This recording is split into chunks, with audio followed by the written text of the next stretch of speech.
This is the third part of the chapter on carboxylic acids and derivatives, and we are continuing study of nucleophilic acyl substitutions. In this part, we are going to examine reactions of anhydrides and esters. Acid anhydrides are also very reactive compounds. They are not as reactive as acyl chlorides, but they are rather reactive. Since they are not as reactive as acyl chlorides, then reaction with a halide actually does not work.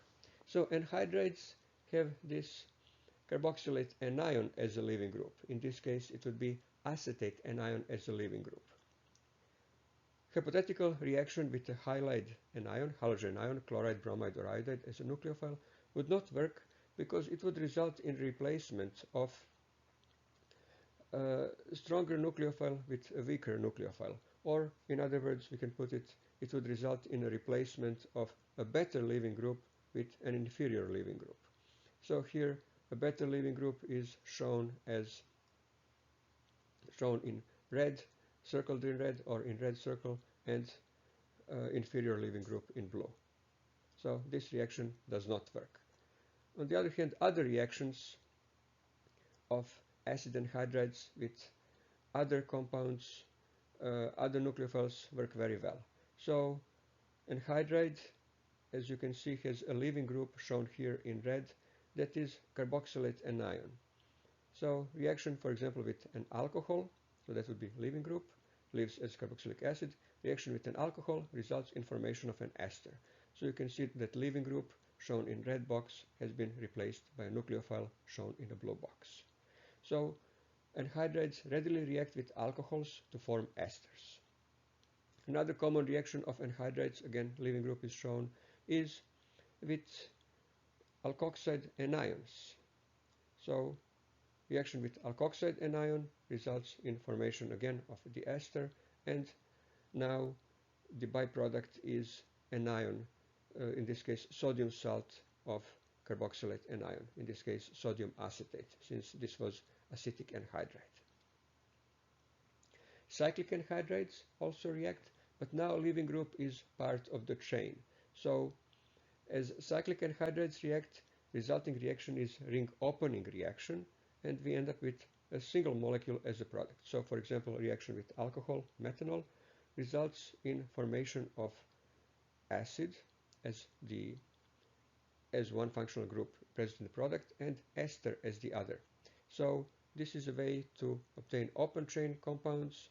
They are bifunctional, and this is carboxylic acid ester. So this is compound that contains two functional groups.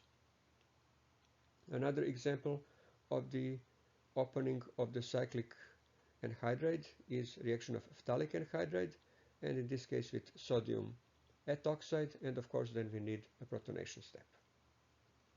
So again we get acid ester. So in this case it's basically half ester of phthalic acid, where one carboxylic group has been esterified as methyl ester, while the other one remains as carboxylic acid.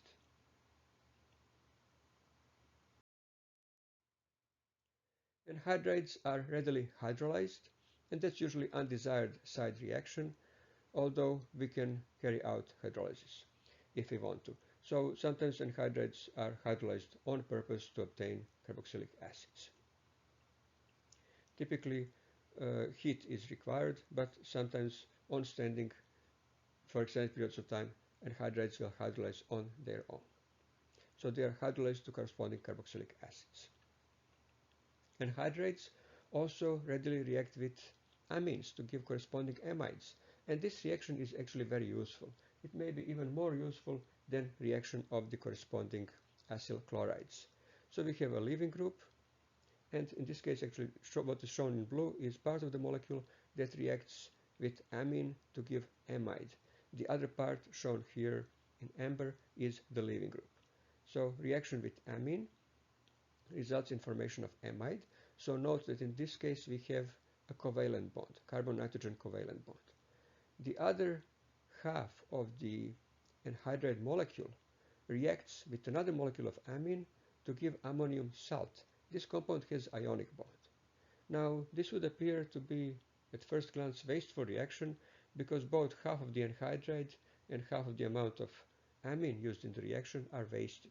But actually, reaction is very useful because upon heating, this ionic compound will lose water to give another molecule of amide. So this molecule, upon heating, loses water to give amide. So actually, everything can be converted into amide. So we get very good use of both anhydride, so both parts of the anhydride, both halves of the anhydride, and entire amount of amine can be converted into amide. So that's actually more efficient method to prepare amides than using acyl halides. One consideration when using anhydrides is that usually, so formation of amides is an exception. Usually, basically half of the molecule of anhydride is wasted. And you will see later how anhydrides are prepared. They are prepared from 2 molecules of carboxylic acid.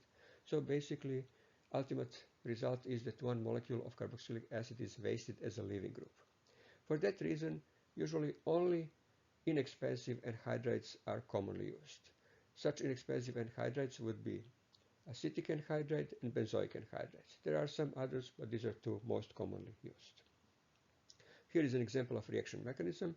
So reaction with an alcohol, for example cyclohexanol, results in attack of the oxygen of the alcohol on the anhydride carbon, on the carbon of the anhydride. In this case also we have a mixed anhydride. We can use mixed anhydrides in organic reactions. If mixed anhydride is used, then nucleophile attacks less hindered carbonyl carbon. In this case, this is mixed ethanoic-metanoic anhydride or acetic formic anhydride. We can call it either way. So attack is on less hindered carbon that is substituted only by hydrogen. So on metanoic anhydride. We have formation of tetrahedral intermediate. This tetrahedral intermediate is deprotonated to give another tetrahedral intermediate that contains alkoxide oxygen that can reform carbon-oxygen double bond and result in a loss of leaving group, in this case acetate anion, to give ester of formic acid and acetate anion as the leaving group. Now we are going to look at reactions of esters. Esters are less reactive carboxylic acid derivatives, and they undergo comparatively fewer reactions compared to acyl chlorides and acyl anhydrides. One of the common reactions of esters is hydrolysis.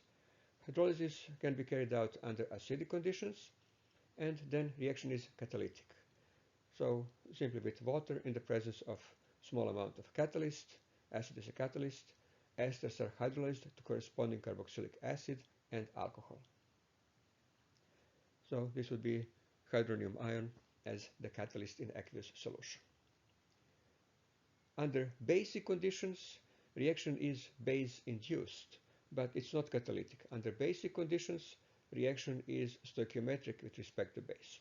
So it's a 2-step reaction. First, reaction with the base results in hydrolysis to corresponding alcohol and carboxylate anion. That carboxylate anion has to be protonated to carboxylic acid if we want to isolate carboxylic acid. So reaction under basic conditions requires a separate protonation step. Another common, so this would be a base that is used in aqueous solution, of course hydroxide. Another common reaction of esters is transesterification. Transesterification means ester exchange. So we exchange one ester for another. That's accomplished by exchanging alkoxy groups. So one alkoxy group is replaced with another, as in this example. So we convert methoxy ester into ethoxy ester. Transesterification is not very often carried out because it is an equilibrium reaction.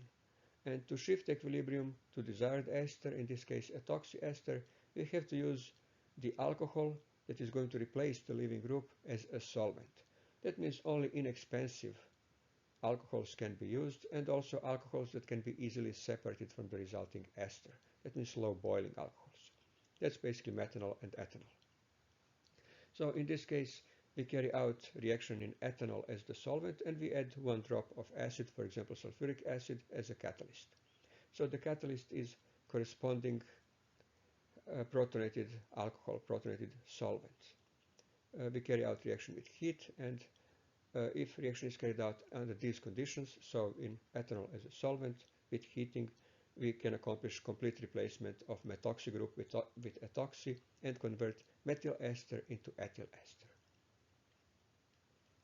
The same reaction can be carried out under basic conditions, and the reaction is catalytic with respect to base.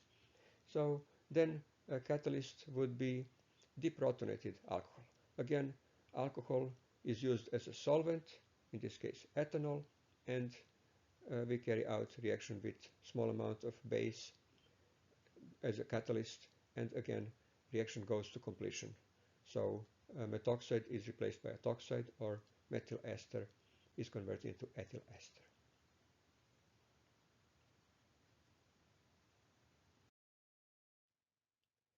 Now trans-esterification reaction can be carried out very efficiently and with other alcohols other than methanol or ethanol or other inexpensive alcohols, provided that we use aromatic esters.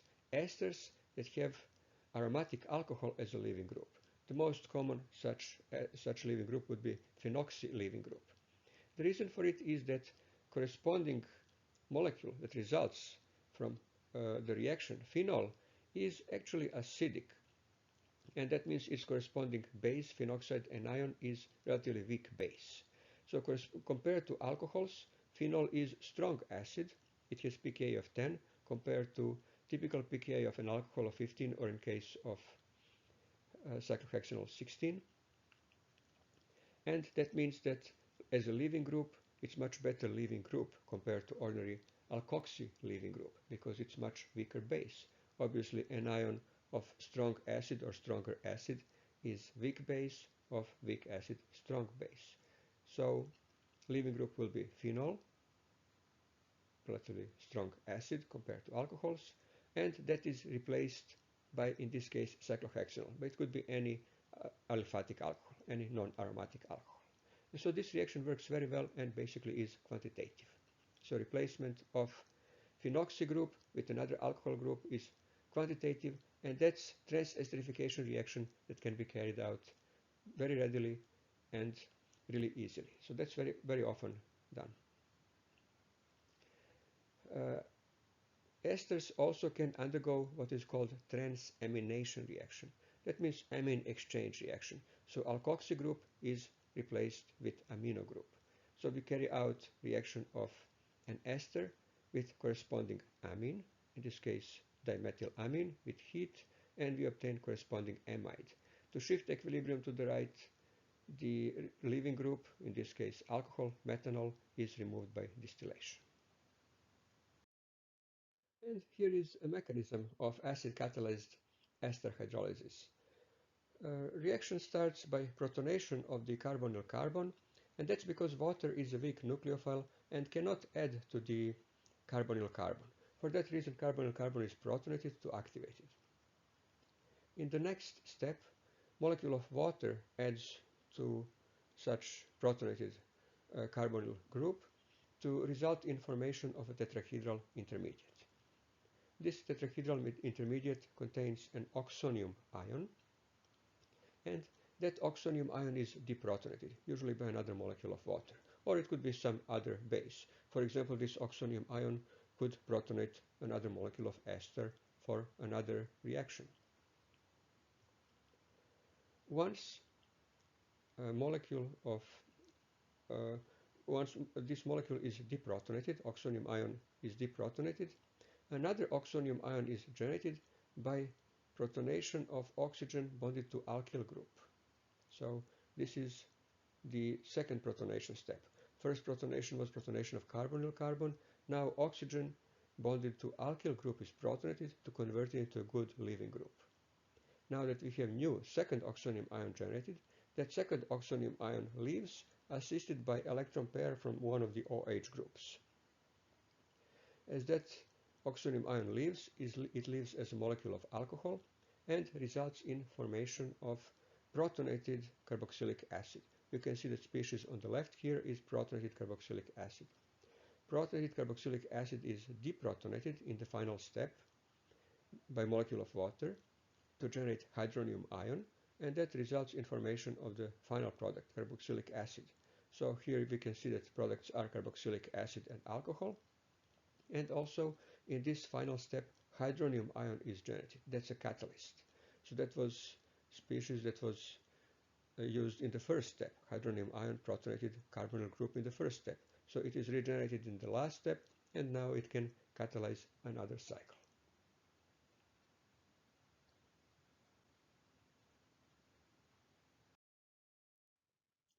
And finally, we should briefly summarize some of the reactivity considerations.